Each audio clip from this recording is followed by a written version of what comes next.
These recordings were made in Lovina on Bali. Dolphin watching is offered there as an experience, a nature experience, and that's how it starts. You're approached right at the hotel by a single man with a small boat. It all seems calm, local, personal. We had the feeling someone just wanted to show us where the dolphins are. He's a local, he knows his way around, and you're basically supporting a good cause. Only out at sea did the picture then change. You switch to a larger boat and suddenly you're no longer alone. There are a lot of boats out there. Every boat is just filled with tourists. Everyone's watching the waters surface at the same time, trying to guess where the dolphins will surface next. And as soon as there's movement somewhere, the same thing always happens. The boats all accelerate at the same time. We have all these many individual boats. Everyone wants to be closer than the others. It's all very loud, very hectic. There are no clear distances. Sometimes they drive very close to the animals, depending on where they just happen to surface. And then they're also chased until they dive back down. And what's particularly problematic is that there isn't just one large boat, as you might know from other countries, but many individual ones. And because of that, the dolphins aren't just approached from one direction, but from several sides at once. And there's no clear direction to escape and no moment where there's actually any peace. And that might just seem chaotic to humans at first, but for the dolphins, it's massive stress. Because dolphins orient themselves via sound and they communicate, hunt, and navigate using echolocation.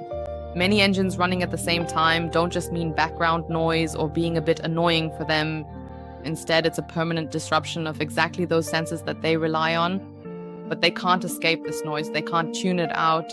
And because these trips aren't just one-offs, but actually take place daily, often every single morning, it's not a brief stimulus, but permanent stress.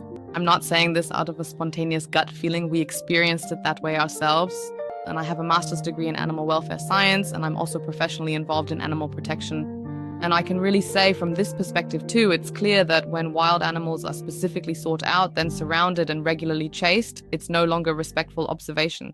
And precisely because this offer starts so harmlessly, I think it's important to talk about it.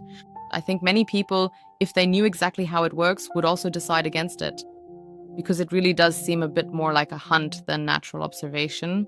And from my point of view, voluntary regulations like that aren't enough either. There's clear economic competition.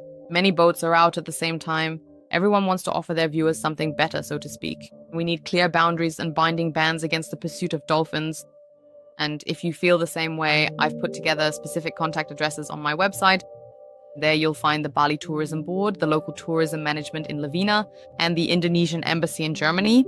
Contacted them and wanted to make that available to you, including a factual email template for guidance, meaning what I sent, and the contact addresses so that maybe we can all stand up for the dolphins here and give them our voice in the hope that more people will be more conscious about it, aware that it often happens this way, so that you might even ask when approached exactly how it works, or say you've heard things, what's the exact process, or even skip it if they don't give a concrete answer, because I suspect it's usually like this, since you saw those many, many boats there and it all seemed very well rehearsed and the whole area isn't actually that big. So I suspect it'll be like that. And that's why it's all the more important to raise awareness, to make people realize it's not some small local cute observation where you go out on a little boat with a local and you're basically alone on the sea and just have a look, but it's actually run very commercially. And yes, even if you're not there now, you can still always signal that you don't like this, simply raising your voice for wildlife worldwide. I think that's incredibly important. Thank you for your commitment and for listening to this.